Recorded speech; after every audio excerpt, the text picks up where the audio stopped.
Bonjour à tous et à toutes. Merci beaucoup d'avoir répondu à cette invitation pour ce 12e épisode de la météo des marchés, qui est réalisé en partenariat avec Business France dans le cadre du plan de relance. Donc, on va faire un petit sommaire de ce rendez-vous. Donc, d'abord, nous allons faire un point sur la dernière tendance des marchés export par Anna Fotovitz de Business France, qui va nous présenter les dernières données statistiques du marché des vins français dans le monde. Ensuite, nous aurons des échanges avec deux opérateurs qui sont experts de l'export. Charles Solisplou pour le marché de Hong Kong et Christophe Cazot-Malville pour Singapour. Alors avant de commencer, de rentrer dans le vif du sujet, nous allons donc prendre quelques minutes pour notre rituel, celui des présentations. Donc, je propose à chacun de vous, auditeurs, de nous dire qui vous êtes, où vous travaillez, ce qui vous a motivé pour participer à ce webinaire. Donc, vous pouvez utiliser la console qui est dans l'outil de questions. Et pour ceux qui ont des difficultés, sachez qu'Anna est là pour vous aider. Donc, n'hésitez pas à faire part de vos difficultés. Elle vous aidera par écrit à voir le son et l'image.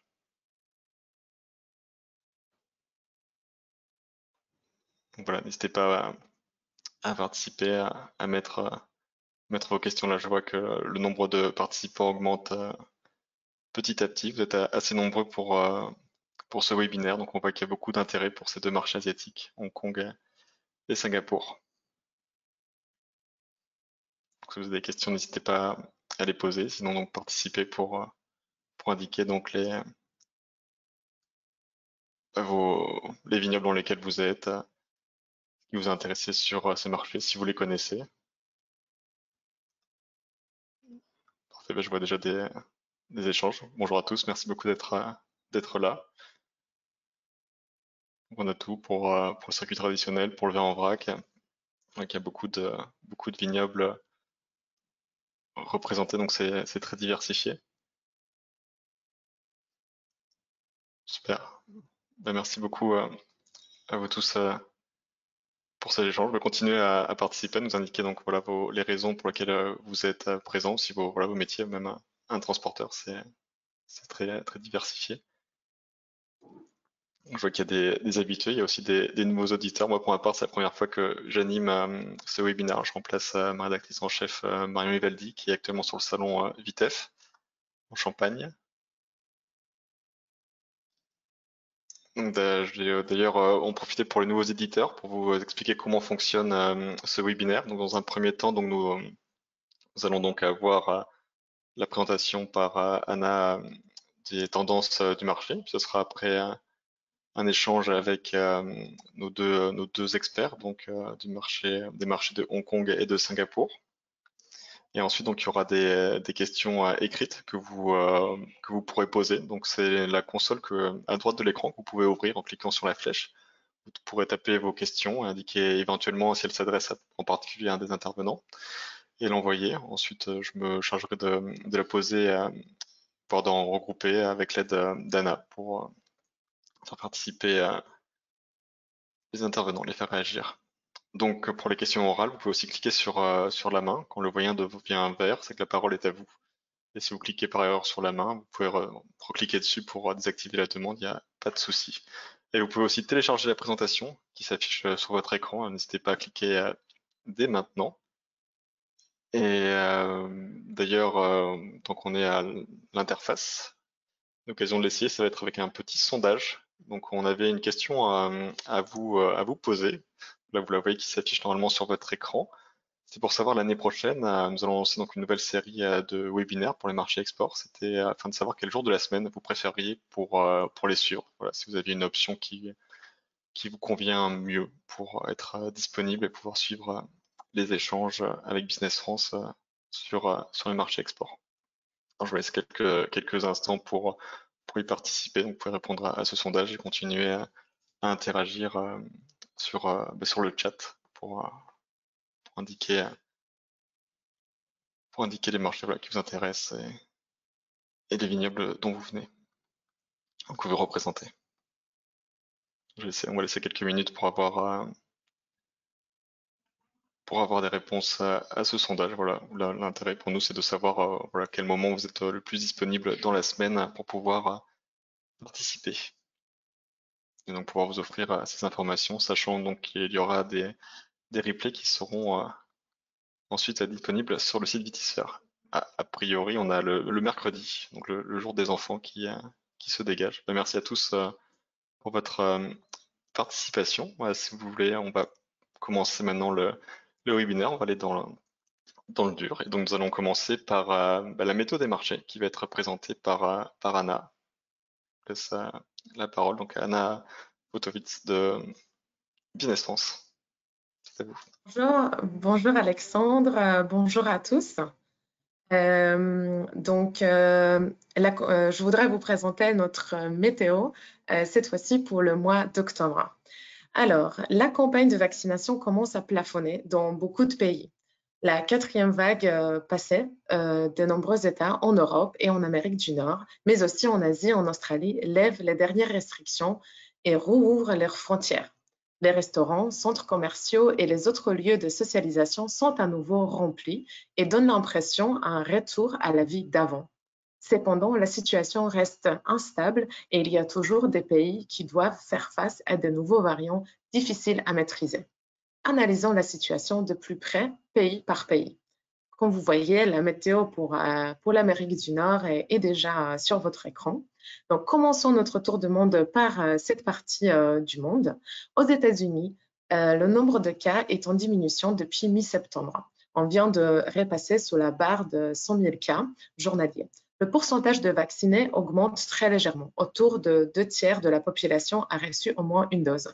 Le travel ban doit être levé début novembre, ce qui permettra aux Européens de retourner dans le pays. On espère pouvoir faire de voyages d'affaires librement aux États-Unis au début de l'année prochaine, au plus tard. Au Canada, on constate un rebond du nombre journalier de contaminations depuis déjà fin juillet. Le pic a été atteint au 20 septembre. On est passé sur la période de 400 à 4400 cas par jour. Il est cependant important de noter que 61% de la population est entièrement vaccinée et 67% a reçu au moins une dose. Cela permet au pays de rouvrir ses frontières. Il y a toujours des mesures appliquées dans les établissements sanitaires qui varient d'une province à l'autre. En Amérique du Sud, la situation s'améliore également depuis cet été. Dans certains pays, le taux de vaccination reste encore assez faible, à l'exception du Chili, où 64% de personnes sont vaccinées avec 2 doses déjà. Au Mexique, à Pérou et au Brésil, il y a toujours un peu plus de 50, voire 60% de la population qui n'a pas encore reçu la 2e dose de vaccin.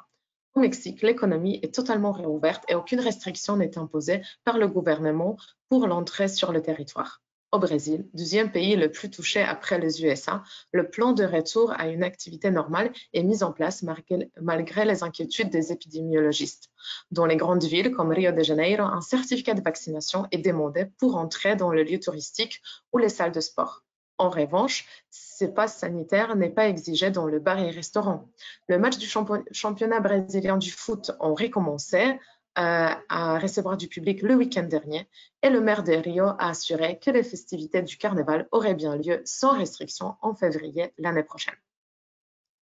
En Europe, la vie d'avant reprend son cours. Dans les pays nordiques, de façon générale, quasi-totalité des restrictions ont été levées. Le travail en présentiel progressif est mis en place avec plus de 3/4 de la population vaccinée avec 2 doses. Au Royaume-Uni, la situation s'aggrave avec une forte hausse de nouveaux cas ce dimanche 10 octobre avec 34 064 nouveaux cas. Cependant, le gouvernement continue la levée des mesures prises pendant la pandémie, telles que le chômage partiel, les allocations sociales du crédit universel, assouplissement des restrictions pour les voyageurs en provenance de près de 50 pays et la suppression de la quarantaine est mise en place. Dans l'Europe de l'Est, on note une augmentation du nombre de cas depuis la rentrée. Étant donné que le taux de vaccination est assez faible dans ce pays-là, les gouvernements sont réticents vis-à-vis à la levée absolue des restrictions. Par exemple, en Pologne, les centres commerciaux sont ouverts avec un allègement des restrictions sanitaires. Le port du masque est obligatoire. Les hôtels et les restaurants sont ouverts avec une jauge d'occupation maximale de 75%. En République tchèque, le ministère de la Santé prépare, en cas de la 4e vague, une stratégie basée sur des mesures régionales et locales préventives. Port du masque, distance, limitation des événements.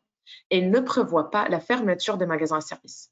En Ukraine et en Roumanie, la situation s'aggrave à une vitesse plus rapide avec le nombre de cas journaliers qui dépasse déjà 9 000. Malgré le taux de vaccination très bas, 31% de la population a reçu une dose en Roumanie et seulement 17% en Ukraine, les gouvernements retardent la mise en place des mesures visant à limiter l'activité du secteur CHR. Le port du masque est obligatoire dans les établissements du CHR dans ces pays-là. Plus au sud, dans la péninsule ibérique, une forte baisse du nombre de cas est notée depuis fin juillet. On est passé de 25 000 à 1 700 cas journaliers en Espagne et de 4 000 à 327 seulement au Portugal. Plus de 80% de la population a reçu au moins une dose, aussi bien en Espagne qu'au Portugal. Les discothèques de Catalogne et d'Ibiza sont à nouveau réouvertes depuis le 8 octobre. En Italie, le pass sanitaire est rendu obligatoire sur tous les lieux de travail à partir de 15 octobre. Et maintenant, passons à l'Australie, où le confinement a pris fin après 3 mois de la fermeture complète. L'État de New South Wales a établi une feuille de route de sortie de confinement. Les restrictions à Sydney et dans le reste de l'État sont partiellement levées depuis le 11 octobre. Les habitants pourront à nouveau voyager dans l'État sans limite. Les commerces ouvrent à nouveau. Il s'agit de la première phase de levée des restrictions qui correspond à l'atteinte de taux de vaccination de 70% de double dose pour des personnes de plus de 16 ans dans cet État. L'État de New South Wales a même évoqué la possibilité de reprise de vols internationaux d'ici fin de l'année 2021. L'État du Victoria est toujours en confinement depuis août et la feuille de route de sortie de confinement n'a pas été publiée encore. Le CHR reste toujours fermé, sauf pour la vente à emporter. Les frontières avec New South Wales sont également fermées. Les autres États ne sont pas en confinement et le CHR est ouvert. Cependant, les frontières entre les États restent toujours fermées. Maintenant, passons à l'Asie. La stratégie zéro Covid se poursuit en Chine. Restrictions aux frontières, dépistage et isolement massif. Les Jeux olympiques d'hiver de Pékin se tiendront à huis clos. En Corée du Sud, on note une augmentation importante du nombre journalier de cas depuis fin juin. Les 3/4 de la population ont reçu au moins une dose de vaccin et la moitié 2 doses. La campagne de vaccination a débuté tard, mais le pays a rattrapé son retard. Un assouplissement de mesures est prévu après 9 novembre, suite au long week-end prolongé. Au Japon, l'état d'urgence a été complètement levé. C'est la première fois depuis avril que l'ensemble du pays n'est pas soumis à des mesures visant à lutter contre les infections. Le CHR se prépare à une augmentation du nombre de clients alors que le gouvernement prévoit d'assouplir les restrictions par étapes afin d'accompagner la reprise des activités sociales et économiques. Pendant un mois, les restaurants et d'autres établissements de restauration devront fermer avant 21 h. À Tokyo, le gouvernement métropolitain a décidé que les établissements pourront servir de l'alcool s'ils reçoivent une certification pour les mesures anti-Covid. La Thaïlande et le Vietnam commencent progressivement le déconfinement. Depuis le 1er octobre 2021, il est possible pour les étrangers de se rendre en Thaïlande sous de nombreuses conditions. Il s'agit d'une tentative de relance du tourisme. Pour le Vietnam, un projet de reprise de vol domestique est sur la table. Enfin, je voudrais brièvement parler de la situation sanitaire dans les 2 pays de notre focus d'aujourd'hui. Singapour enregistre de nombreux nouveaux cas quotidiens de contamination avec un nouveau record atteint ce vendredi, le 8 octobre. On avait 3 590 nouveaux cas. C'est bien que 83% de la population ait reçu 2 doses de vaccination déjà. À Hong Kong, il n'y a pas d'évolution concernant le nombre journalier de cas. On est entre 2 et 5 cas par jour seulement. 60% de la population a reçu au moins une dose de vaccin. Les mesures en place restent très strictes. Maintenant, j'aimerais bien passer à la deuxième partie de la présentation d'aujourd'hui qui va traiter les plateformes de réexportation, par Singapour et Hong Kong, qui sont connues pour être justement les plateformes de réexportation. Qu'est-ce que cela veut dire réellement? Les plateformes de réexportation sont des pays qui, pour des différentes raisons, telles que les liens commerciaux historiques, les avantages fiscaux ou administratifs, permettent de transiter la marchandise du pays producteur au pays client sans que le flux commercial soit freiné par des barrières imposées sur le chemin direct entre le producteur et les clients. Singapour et Hong Kong n'étant pas, bien évidemment, des pays producteurs de vin ni de spiritueux, on peut facilement calculer le pourcentage des réexportations en divisant les exportations par les importations. Et ça, c'est bien visible sur les graphiques présentés sur la slide que vous voyez ici. Si on regarde bien voilà, les graphiques, on note que dans le cas de Singapour, 44% de volume de vin et 80% de ceux des spiritueux sont réexportés. Pour Hong Kong, on parle de 27% du vin et 34% des spiritueux qui sont ensuite réexportés. Cette part de réexportation est en baisse, signe que Hong Kong tend de plus en plus à s'affirmer comme un marché de consommation. Et cela est visible sur ce graphique-là. La diminution des exportations de vin depuis la France vers Hong Kong est similaire en volume de la diminution des réexportations depuis Hong Kong vers la Chine. Les volumes qui restent sur le territoire et donc qui y sont consommés sont eux stables, voire en légère augmentation. Cette tendance de fond s'est encore accentuée en 2022 avec le Covid et la fermeture de frontières chinoises et des restrictions fortes au niveau du canal Sacha en Chine. La même tendance est visible sur le marché singapourien. En regardant le graphique, on note que les exportations suivent la même courbe descendante que les importations, tandis que le volume de vin qui reste sur le territoire dépasse le volume exporté déjà depuis 2018. On peut se poser la question de savoir quelles sont les destinations de ces produits réexportés. Le premier marché client pour les deux pays sont des pays voisins. La Chine est le plus grand client de Hong Kong et se retrouve parmi les 3 premiers clients de Singapour. Macao, la Chine concentre 94 de volume de vin réexporté depuis Hong Kong. Les destinations de produits réexportés depuis Singapour sont plus variées. Quasiment un tiers de vin, c'est-à-dire 31%, sont réexportés vers le Japon, 13% vers Hong Kong, 8% vers la Chine continentale. À noter qu'un quart de réexportation de vin de Singapour se font vers la zone ASEAN, Australie, Thaïlande, Malaisie, ce qui fait du micro-État une porte d'entrée vers l'ensemble de sous-continent. Il est également intéressant de s'interroger sur la valorisation de vins exportés. Dans le cas de Hong Kong, le prix moyen du litre exporté s'élève à 15 €, tandis que celle de Singapour s'élève à 34 €. Il en résulte que les vins réexportés sont plutôt bien valorisés. Concernant le vin français, ils sont dominés par Bordeaux et Bourgogne, aussi bien en Hong Kong, avec 72% de volume qui sont dominés par le Bordeaux, qui sont occupés par le Bordeaux, pardon, et 11% de volume qui appartient en Bourgogne. Et à Singapour, on parle de 65% du volume, c'est le Bordeaux, et 13% du volume de vin français réexporté, importé par Singapour, c'est du Bourgogne. Quel serait alors le profil des consommateurs sur ces deux marchés? À nos intervenants de nous dire. Parfait. Merci beaucoup, Anna. En effet, là, nous allons maintenant nous allons accueillir deux experts des marchés de Hong Kong et Singapour que j'invite maintenant à ouvrir leur caméra. Nous allons d'abord avoir Charles Soulis-Plou, qui est d'origine nigérienne et qui a cofondé à Hong Kong en 2010 la société d'importation et distribution Vines and Terroir. Bonjour Charles. Bonjour. Je remercie également Christophe Cazot-Malville, qui est actif à Singapour depuis 2012 avec le Vintage Wine Club. Bonjour Christophe. Bonjour Alexandre, bonjour à tous. Tous les deux vendent donc principalement des vins français. Ils vont partager leur vision et leurs expériences de ces deux marchés pour pouvoir vous donner, pouvoir partager leur expertise. Une première question, effectivement, comme l'indiquait Anna, à partir des données statistiques, vos deux marchés sont des plateformes de réexportation vers l'Asie. Est-ce que vous avez ressenti un effet de la crise Covid sur ces dynamiques d'import, réexport, peut-être aussi en matière de professionnalisation des agents? Peut-être je vais commencer chez Christophe, sans que vous avez envie de commencer.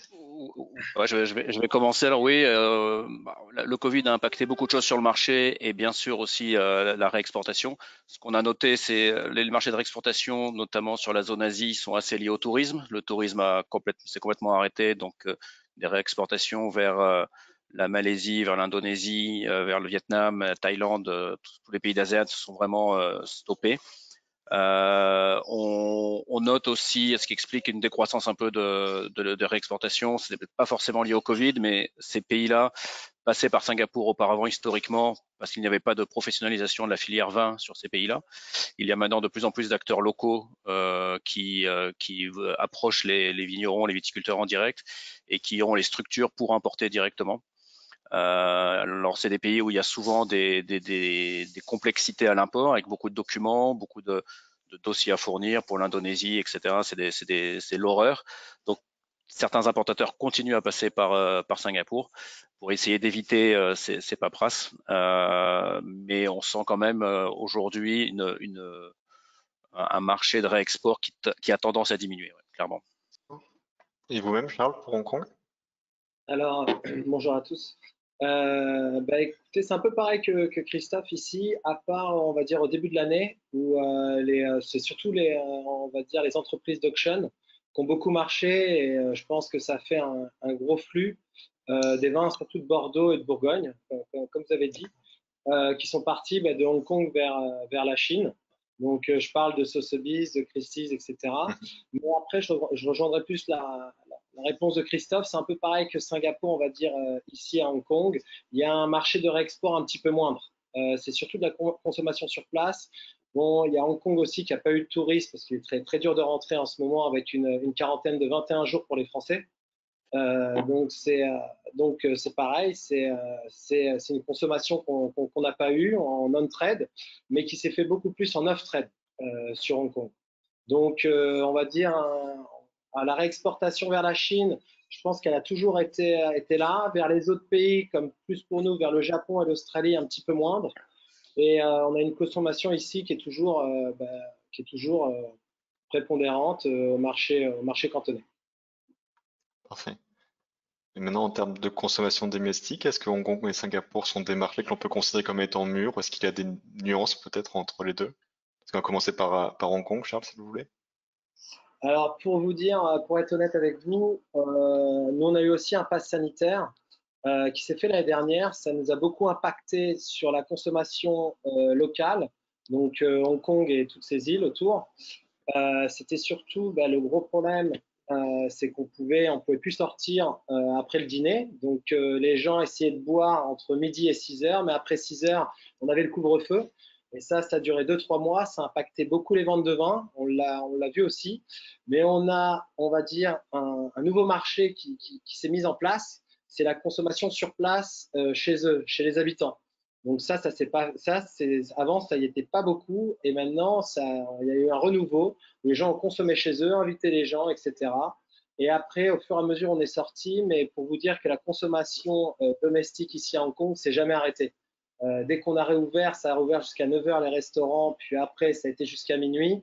Donc, on n'a pas été, je pense que les vendeurs de vin ont été assez satisfaits des consommations personnelles et des consommations restaurants, hôtels, on va dire bar un peu moins parce qu'à minuit, c'était couvre-feu. Mais ça, on va dire que ça n'a pas impacté directement le marché domestique. Par rapport à votre vision de la maturité du marché, est-ce qu'on peut considérer Hong Kong comme étant un marché mûr de manière déjà établie? Je pense, ouais, personnellement, Hong Kong est un marché mature et ça, c'est la force de Hong Kong, c'est qu'on peut boire beaucoup de choses à des prix minimes et parfois un peu moins cher qu'en France, dû à la TVA justement. Et comme on a des collectionneurs ici de bouteilles, on peut boire aussi des grandes bouteilles de Bordeaux, de Bourgogne, de la Loire, du Rhône, à des prix vraiment à des bons prix. Donc, il y a toujours eu ça à Hong Kong, mais on peut dire qu'il y en a un petit peu moins parce que le marché, on va dire, est réducteur il y avait beaucoup depuis 2008, des Chinois qui importaient par eux-mêmes.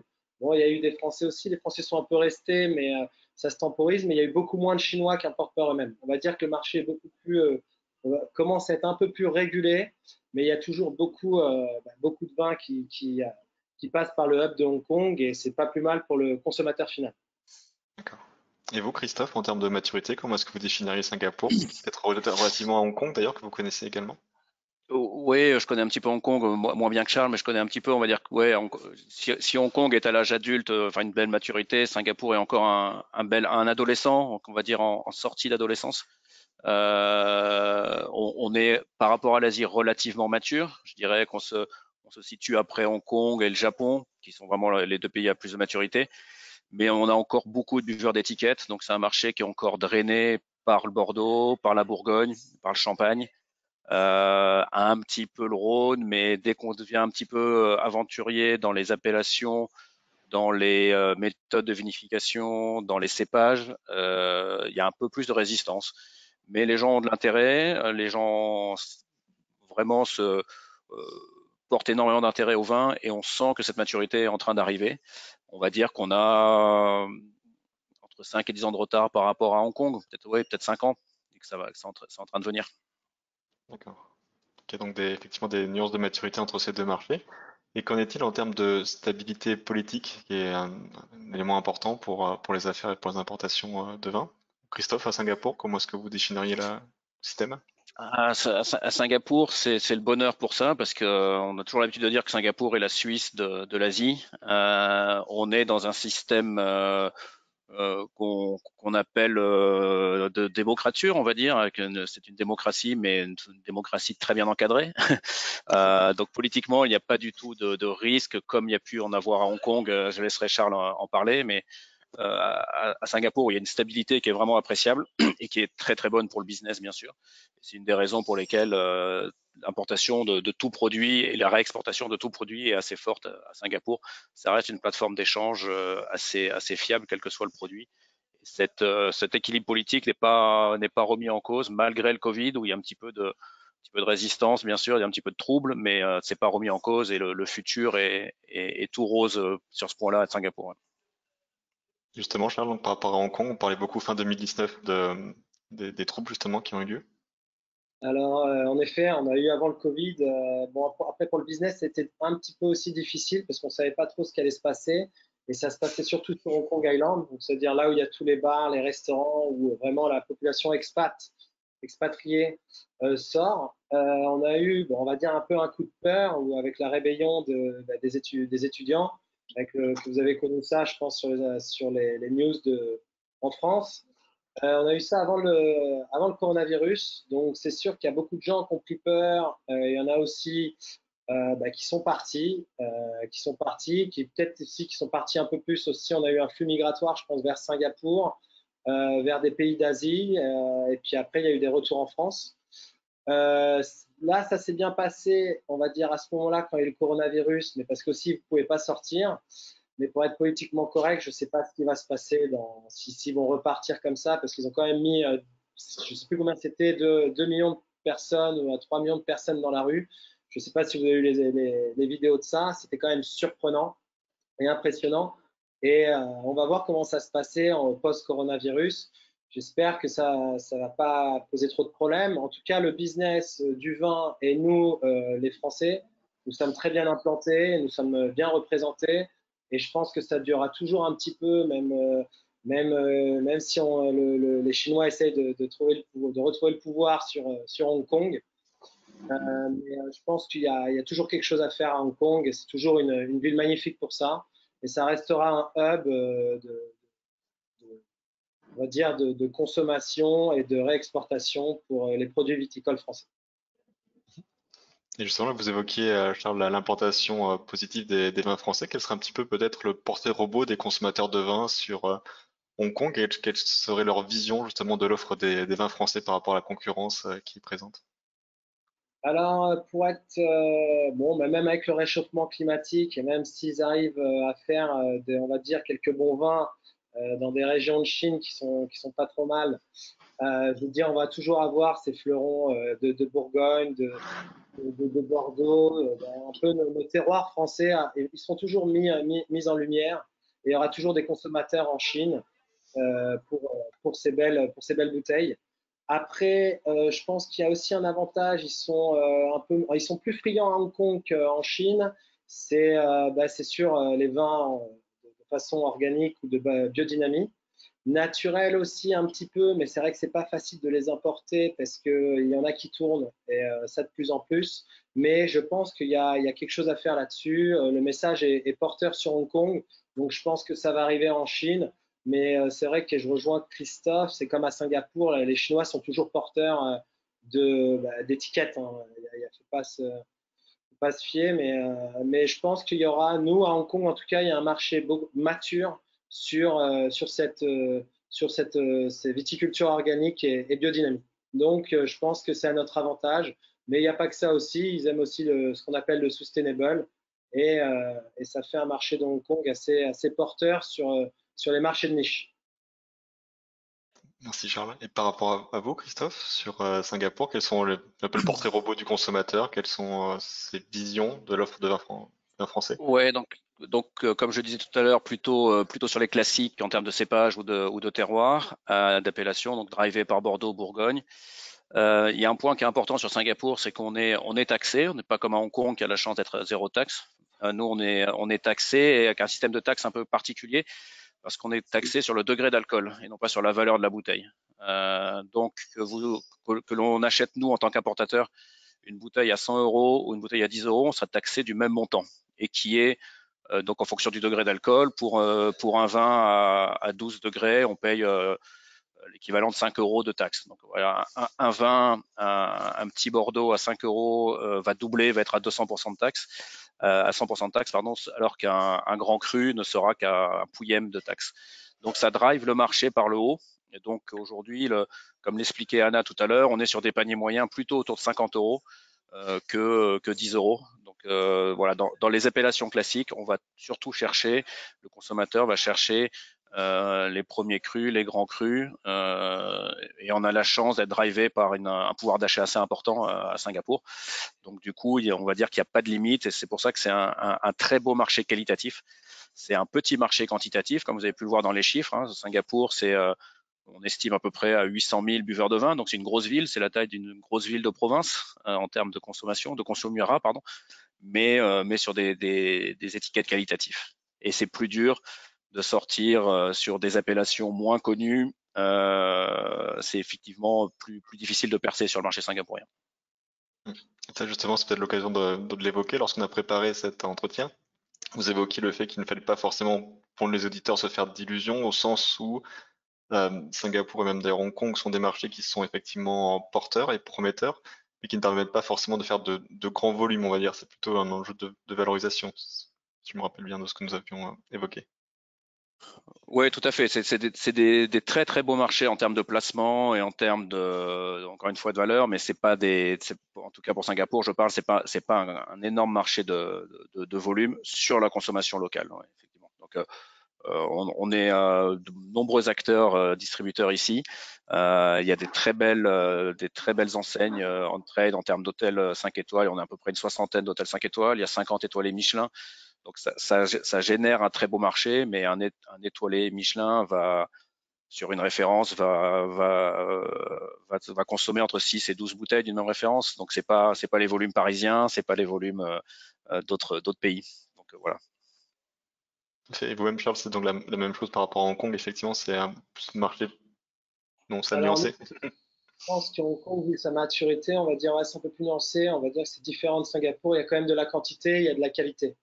C'est-à-dire, il y a des gens qui sachent enfin, ce qu'ils boivent. Et il y a de la quantité pour les petites bouteilles. Ben, les petites bouteilles, pareil. On va rester sur des petites bouteilles de la Loire, de Bordeaux. Et on a aussi la chance, aussi, comme Christophe, d'avoir des beaux palaces ou des hôtels 5 étoiles. Ben, où on a des sommeliers, où on a des restaurants aussi qui portent des restaurants Michelin Star. C'est devenu un peu ici on va dire le mot fatidique pour les restaurants, qui sont poussés par des sommeliers qui arrivent un peu de France et d'Europe, et que c'est super. Il y a un peu plus de master sommeliers qui viennent, de master of wine, et je pense que c'est ça qui fait aussi pousser des petites appellations qu'on ne voyait pas il y a 3 ans, par exemple des vins d'Arbois, du Jura, ou des choses comme ça, ou des vins de Languedoc-Roussillon. Et je pense qu'il y a de la place pour vraiment les petites étiquettes ici à Hong Kong, et de plus en plus. Et des vins, on va dire qu'à l'export, qui se placent entre 5 et 10 euros, ben, je pense qu'il y a quelque chose à faire ici à Hong Kong, dans plus en plus de restaurants, et c'est ce que veulent boire les locaux, et c'est aussi ce que veulent boire ben, les expatriés qui sont là, qui ne peuvent pas avoir leur petite bouteille d'où ils sont origines de France. Donc non, je pense que, comme vous dites, il y a un marché porteur sur ces petits vins. Tout à fait. Justement, vous commencez à évoquer déjà les tendances et les nouvelles modes de consommation par rapport à tout ce qui peut être bio, nature et des AOP, des JGP qui sont peut-être émergentes. Vous avez comme ça, oui, des offres que vous avez dans votre portefeuille, que vous voyez monter, qui sont de plus en plus recherchées, en tout cas qui répondent à des tendances de consommation actuelles à Hong Kong? Alors, ouais, c'est une bonne question. On voyait, bah, c'est surtout après, c'est au niveau des, on va dire, des cépages. C'est les encépagements. Il y a le Riesling, par exemple, qui a beaucoup pris ces temps-ci. Si on parle de terroir, il y a, on va dire que Languedoc-Roussillon, au niveau qualitatif, a pris pas mal. Et puis, je pense que la valeur montante aussi, qui est difficile aussi on va dire, à travailler, c'est la vallée du Rhône. La vallée du Rhône, malgré soi, il y a quand même une grosse demande, mais pareil sur des petits vins et sur hors appellation AOC. Je pense qu'il y a quelque chose à faire ici à Hong Kong et il y a les restaurateurs qui sont de plus en plus friands de changer leur vin et il y a aussi les sommeliers qui poussent. Comme je vous ai dit, il y a de l'Arbois, il n'y a pas ça il y a 5 ans. Donc il y a quelque chose qui se passe au niveau des petites appellations françaises à Hong Kong. Et vous, Christophe, vous évoquiez donc le fait qu'à Singapour, c'était peut-être un petit peu moins avancé sur, on va dire, des appellations, on va dire, moins porte peut-être, enfin, les grandes appellations comme Bordeaux et Bourgogne. Est-ce que c'est quand même le stéréotype, on va dire, de la consommation asiatique sur les Bordeaux et les Bourgognes rouges, elle a un peu de valeur ou est-ce que c'est totalement révisé à Singapour? Non, voilà, il y a quand même, donc malgré cette tendance qui est toujours prégnante ici à Singapour, il y a quand même des signes d'évolution, comme le disait Charles aussi. Donc sur la biodynamie, on sent que ça commence à bouger. Sur les vins nature, c'est compliqué. Je ne sais pas si dans le panel il y a des vignerons nature, mais c'est vrai que ça goûte moins bien ici qu'en France. Il faut pas se mentir, c'est assez compliqué avec le transport. Donc du coup, le client est encore un peu sceptique, en tout cas sur Singapour, mais tout ce qui est biodynamie organique, etc. On sent que ça démarre, c'est drivé par certains clients. Il y a des groupes hôteliers ici qui imposent dorénavant que des vins avec une certification pour pouvoir être référencé. Donc on sent que drivé par le marché, ça va avancer. Et sorti de Bordeaux et Bourgogne, quelles sont les appellations qui, malgré tout, commencent à avancer? Ouais, bah, un peu comme disait Charles, le Rhône, le Languedoc aussi donne un certain intérêt. Historiquement, le Singapour, c'était les vins australiens qui étaient très présents à Singapour, qui le sont toujours. Donc, ils sont habitués à du full-bodied, comme ils disent en anglais. Donc, c'est des vins, ils aiment bien la concentration, ils aiment bien la puissance. Donc, c'est vrai que les Châteauneuf-du-Pape ont une bonne presse, et tout ce qui est vin du Languedoc, etc., vont avoir une meilleure presse peut-être que des vins un peu plus légers du Beaujolais ou des Cabernets francs un peu plus sur le fruit. Donc voilà. Voilà un petit peu les évolutions. Le rosé aussi est en train de démarrer enfin. Enfin, le rosé est en train de démarrer. Bien sûr sur les Français, mais ça fait longtemps que ça a démarré et qu'on boit du rosé sous ce climat chaud. Mais les locaux commencent à s'y intéresser un peu et c'est là que ça sera gagné quand les locaux commenceront à boire du rosé aussi. Et justement, on évoquait beaucoup les rouges, un peu donc maintenant les rosés par rapport à tout ce qui est vin blanc et vin effervescent. Il y a des tendances aussi particulières à Singapour? Le champagne est très présent, encore une fois par rapport au fait que cette taxe sur la valeur du vin, donc le prix du champagne est finalement pas très élevé par rapport aux standards européens à Singapour, de par ce calcul de taxe. Donc le champagne est un très beau marché sur Singapour. Sur les vins blancs, bah, ça rejoint ce que je disais. Aujourd'hui, c'est drivé par le chardonnay, donc c'est très bon pour la Bourgogne. C'est drivé par les sauvignons blancs, mais ils sont un petit peu perdus parce que pour beaucoup de personnes, Sauvignon blanc veut dire Sauvignon blanc d'Australie ou de Nouvelle-Zélande, donc quelque chose qui est complètement différent que notre Sancerre ou que nos Sauvignon blancs de Bordeaux. Donc c'est sorti sur le blanc, sorti de ces appellations. Le Riesling, oui, effectivement un tout petit peu, mais ravi d'entendre qu'à Hong Kong, pardon, ça booste parce que du coup on va pouvoir augmenter un petit peu nos ventes de ce magnifique cépage, un petit peu de chenin blanc, etc. Mais tout ça est quand même bien plus dur à travailler. Et Charles, par rapport à Hong Kong, sur les rosés, les blancs et les effervescents, que ce soit champagne et crémant? Alors, je vais commencer par les champagnes. Par les champagnes, je pense qu'il y a vraiment quelque chose à faire. Parce que comme je vous ai dit, les Cantonais, ils veulent voir quelque chose de nouveau. Donc, ils aiment bien les petites marques de champagne. Bien sûr, il y a toujours, puis c'est toujours drivé par les grands, Bilka, Salmon, Lançon, etc. Mais ils aiment bien goûter, ils sont friands de goûter des choses différentes. Pour les blancs, je pense qu'il y a vraiment quelque chose à faire dans la Loire. Dans la Loire, il y a quelque chose, pareil. Je pense que c'est des vins blancs un petit peu plus légers. Et ils aiment bien, ils commencent à approuver le Nicolet, des choses un peu différentes, ouais, un peu comme le Sancerre, le Pouilly fumé. Il y a des choses, il y a des choses à faire à ce niveau-là. Au sud de la France aussi un peu, il y a le Viognier, le Vermentino qui commence à parler. Et bien sûr, pour finir sur la Provence, parce ça faisait 5 ans qu'on travaille dessus comme ça, il y a la Provence qui prend un énorme potentiel ici, pas qu'aux États-Unis. Je pense qu'il y a un marché porteur maintenant grâce aux expats et grâce aux, on va dire, pas aux stations balnéaires, mais on va le dire aux petits restaurants qui sont sur la côte. Et il y en a deux, trois qui les poussent très bien à Hong Kong. Donc il y a quelque chose à faire en Provence sur les vins rouges, notamment sur sur les vins blancs aussi. Et il y a un gros potentiel, je pense, sur le rosé à des prix intéressants qu'on peut trouver enfin, départ cave, je pense, vers pareil, entre 5 et 8 euros, il y a quelque chose à faire. Donc, on va dire, cette optique-là qu'on aimerait bien prendre sur Hong Kong, parce qu'il fait toujours chaud à Hong Kong, enfin, moins qu'à Singapour. Là, on va rentrer un petit peu dans le temps où il va faire un peu plus frais, mais on va dire qu'on a 8 mois dans l'année où il fait à peu près 30 degrés. Donc, c'est vrai que pourquoi pas boire du rosé de Provence à Hong Kong plutôt qu'un vin australien. Donc, non, non, il y a une tendance qui se met aussi en place. Parfait. Parfait. Et une dernière question, de passer aux questions des auditeurs. Quels seraient pour vous deux un peu les conseils pratiques finalement pour un opérateur français qui souhaiterait donc s'attaquer à l'un de vos marchés? Est-ce qu'il faut passer par un importateur? Est-ce qu'il doit réfléchir à son positionnement au prix selon le réseau? Voilà, quels sont un petit peu les éléments pour vous qui sont capitaux pour réussir son entrée sur ces marchés? Christophe, si vous voulez commencer. Tu veux que j'y aille? Ouais. Conseil pour entrer sur Singapour, à travailler avec des distributeurs et importateurs, bien sûr. Ça, pas besoin de venir d'essayer de venir importer en direct. Non, mais aujourd'hui, c'est comme je disais, c'est un marché facile. Créer une société à Singapour, c'est pas compliqué. Il faut malgré tout quelques règles locales, donc notamment une personne locale dans le capital, des choses comme ça. Donc c'est vrai que c'est pas très compliqué.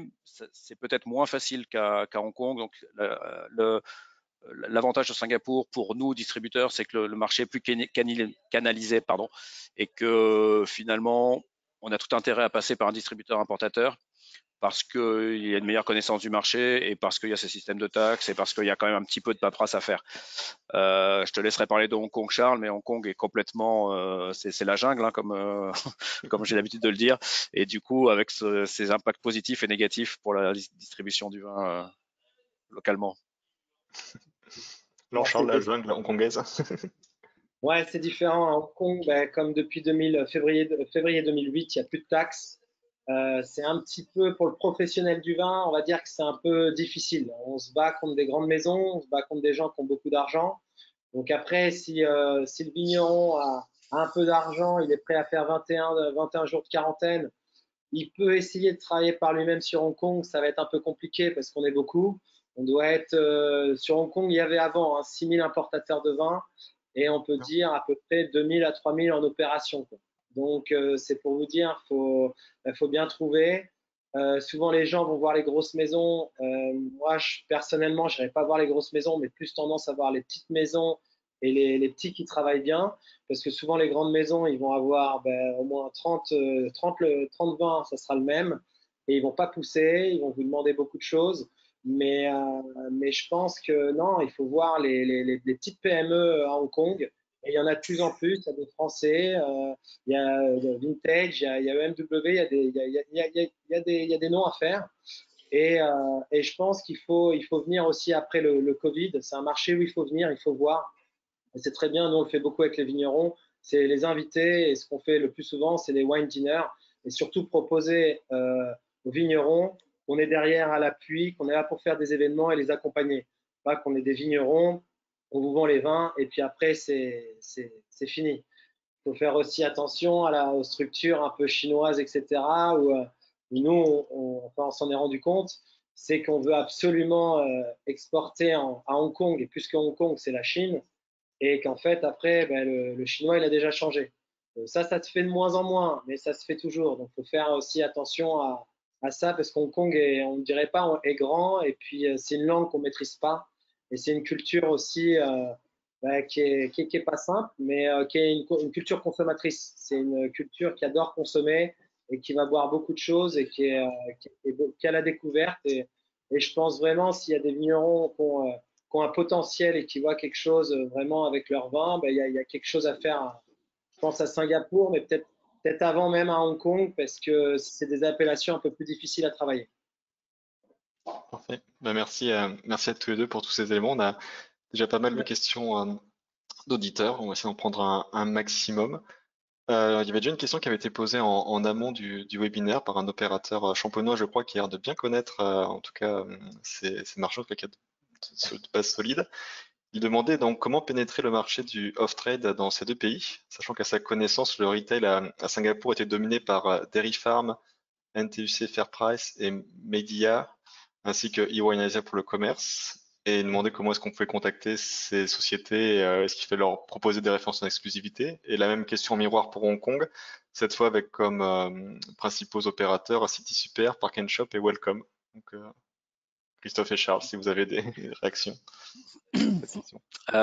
Oui, sur le off-trade à Singapour, effectivement, les noms cités sont les bons noms de grandes surfaces et voilà, d'acteurs importants. Ils ont des achats, soit ils font appel à nous sur des petites quantités, effectivement, sinon ils font des appels d'offres en direct sur des gros volumes. C'est des marchés qui sont drivés par le prix plus que par la qualité du produit, et avec une logique d'achat qui est la même qu'en France, avec des demandes de budget marketing, si vous voulez être positionné en tête de gondole ou des choses comme ça. Donc c'est exactement le même fonctionnement que sur le off-trade en France.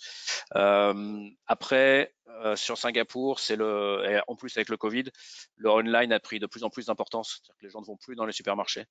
Donc mon conseil serait d'aller plutôt, si vous rentrez en contact en direct avec ces gens-là, de plutôt viser les sites internet. Donc vous avez cité Fairprice, Fairprice.sg est aujourd'hui un gros acteur du marché, plus que se battre pour être en rayon. Parfait. Pour Hong Kong, c'est à peu près, je pense que c'est à peu près la même réponse que Christophe. C'est beaucoup d'appels d'offres. Donc, il peut envoyer, enfin, le vigneron peut envoyer un email et peut voir pour rentrer dans City Super. Mais bon, après, c'est pareil, ça va cannibaliser. Je pense que ce ne sera pas le seul champagne.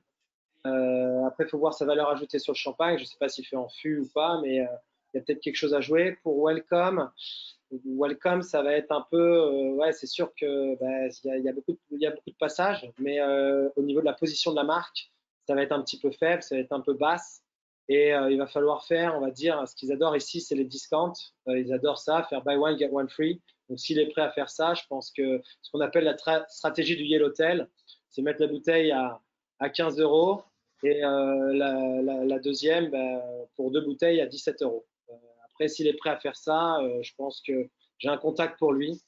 Voilà, je pense il y a autre chose à faire dans le retail. Il y a des gens un petit peu plus, on va dire, maintenant qui sont mis en œuvre, donc des Français, etc., avec des sites internet un petit peu mieux faits, etc., et qui n'ont pas une cannibalisation comme City Super et Welcome, parce il va se faire descendre en prix, et puis je pense pas que ça soit la meilleure identification pour la marque. Voilà. Merci. Je vois qu'on a reçu au moins deux questions sur les créments, parce qu'on a parlé de champagne, mais pas des créments. Est-ce qu'il y a une perception spéciale des créments sur le marché? Bon, je vois déjà réagir, Charles. Non, moi j'adore parce que ma famille fait beaucoup aussi de créments, etc. Et je suis quelqu'un qui préfère un bon crément on va pas dire un mauvais champagne, mais parfois il y a vraiment des belles appellations créments. C'est pas un marché facile et je vais vous le dire, et on en a parlé avant. C'est le problème, c'est qu'on se fait piquer par d'autres Européens qui sont les Italiens. Et vu qu'ils n'ont pas assez cette connaissance, les cantonais, ils vont souvent sur du Prosecco. Pour ceux qui connaissent un peu le marché, ils vont sur des bons champagnes et on a du mal à placer le crément. Et pourtant, je suis vraiment quelqu'un qui se base sur des créments d'Alsace et de Loire. pour essayer de les pousser parce que je pense vraiment qu'il y a quelque chose, mais c'est dommage parce que je pense que ce niveau du pricing, on est entre les Prosecco, on va dire, qui ne connaissent pas et les champagnes et c'est difficile à juger à Hong Kong. Enfin, pour nous, c'est difficile à faire à Hong Kong, à moins de les faire avec des sommeliers déjà qui connaissent, des sommeliers français. Donc, ce sera plus en on-trade qu'off-trade. Voilà.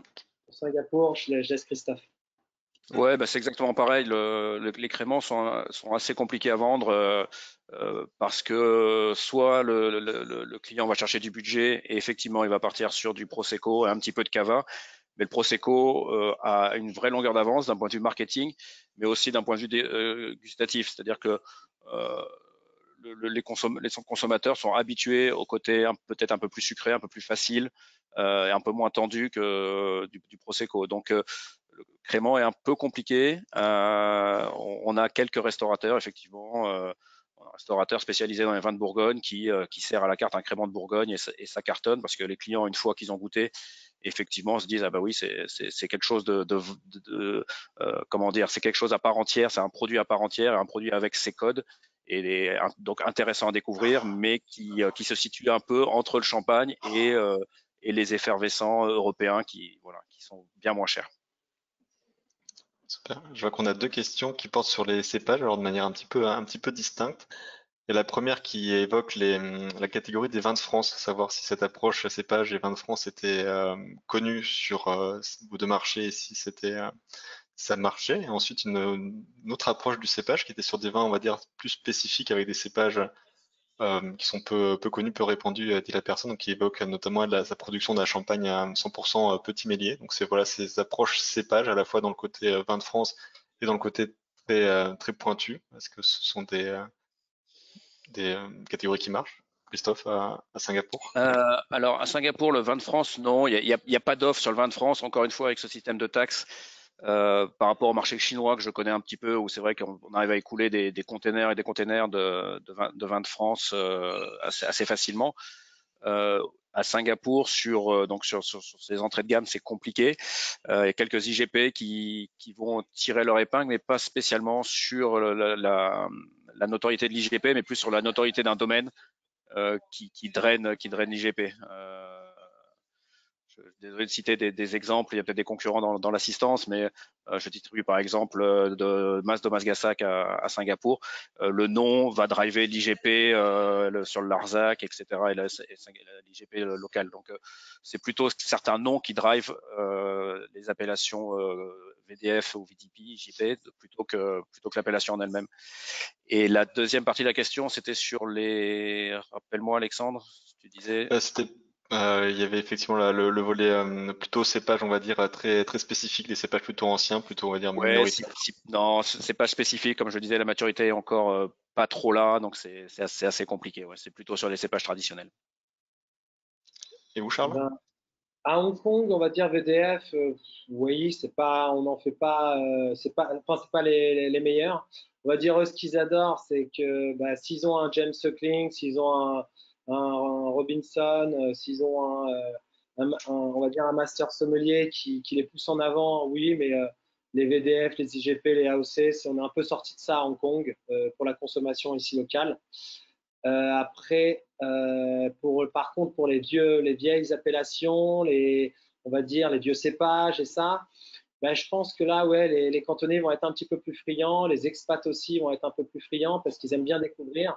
Il y a vraiment quelque chose. Maintenant, on a deux, trois, enfin, il y a deux, trois bars aussi qui poussent pareil, des sommeliers qui poussent un peu ça. Donc, je pense que oui, là, il y a de la place, plus que des IGP, VDF, enfin, ils s'en foutent à peu près de ça, à part ceux qui font les wine sets et qui étudient ça.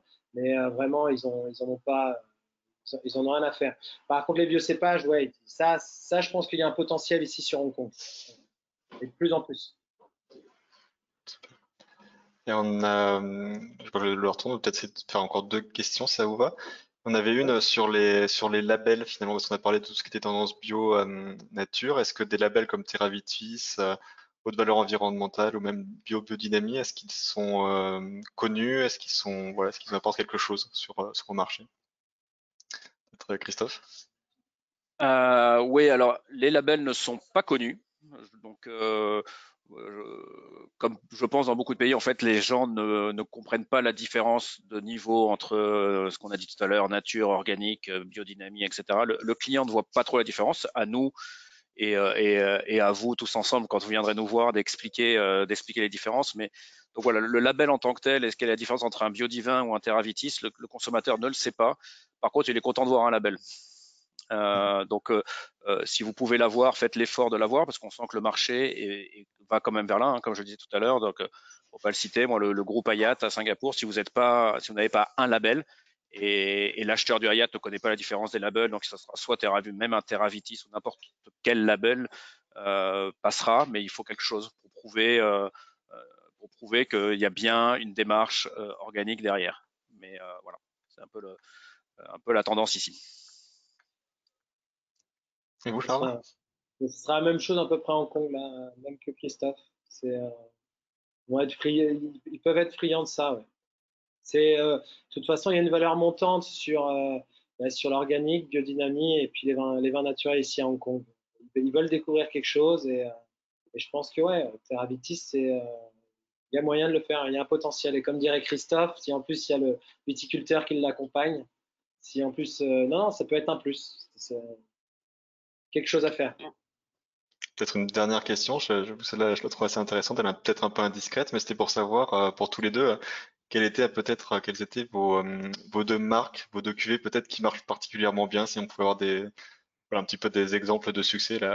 La personne qui posait la question vous demandait même si jamais vous vouliez communiquer les volumes et chiffres d'affaires, ça je vous laisse voir. Vas-y, Charles, réponds en premier.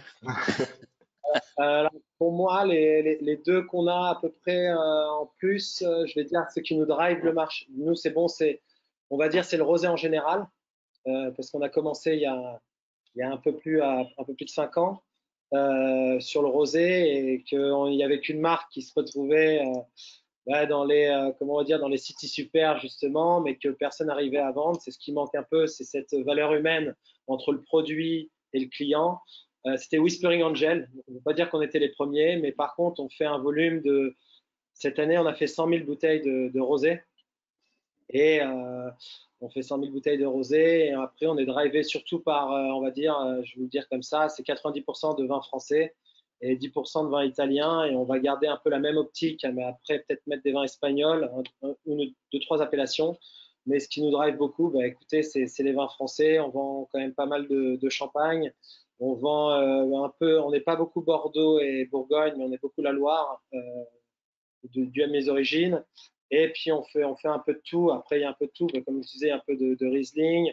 Et puis il y a un peu de Fissin, il y a un peu de Gros Hermitage. Il y a un peu de tout. Et surtout, ce qu'on vend aussi, bon, je peux le dire, c'est le pouilly fumé. Un très bon pouilly fumé, quelqu'un qui nous suit, etc. Et puis en termes de chiffre d'affaires, cette année, on va être que sur Hong Kong, autour de 2 millions de US$ à peu près. Ok, super. Merci beaucoup, Charles. Ouais, sur Singapour, nous, une marque qui nous drive, donc le champagne est un marché important et nous, on est le distributeur de champagne de la Motte et Salon à Singapour. Donc de la Motte est une belle marque bien représentée ici. Je pense qu'on est dans le top 4-5 des marques en termes de volume. Et pour vous dîner, s'il y a des champenois donc dans l'assistance, pour être dans le top 5 des marques de champagne à Singapour, c'est un volume d'à peu près 20 000 bouteilles par an pour être dans le top 5. Une deuxième marque qui nous drive pas mal, on a un Saint-Émilion Grand Cru. On travaille avec la famille Vautier. Alors, on fait pas des gros volumes sur Ozone, mais ils ont d'autres domaines en Saint-Émilion Grand Cru. Et un petit conseil pour les Bordelais, c'est si vous avez des bacs vintage à proposer sur ces marchés-là, c'est intéressant. Aujourd'hui, notre Saint-Émilion Grand Cru, Saint-Émilion est un nom magique pour les buveurs d'étiquettes. Hein. Ils sont rassurés en voyant le nom. Et s'ils trouvent des 2012, des 2011, je parle pas même pas de gros vintage, hein, mais de gros millésimes, mais l'aspect les Bordeaux de plus de 10 ans est un bon tips ici à Singapour. Parfait.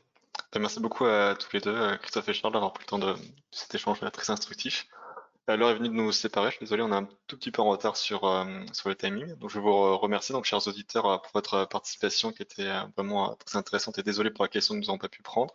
Merci également à Anna, Jenny et Wendy pour la préparation et pour vos interventions dans ce webinaire. J'espère, chers auditeurs, que vous en savez davantage maintenant sur les marchés de Hong Kong et Singapour pour nourrir votre stratégie de relance. Donc, ce webinaire sera disponible en replay sur le site Wikitisphere. Vous pourrez donc le partager et le revoir. Donc, vous pourrez recevoir demain donc, le lien pour le visionner à nouveau.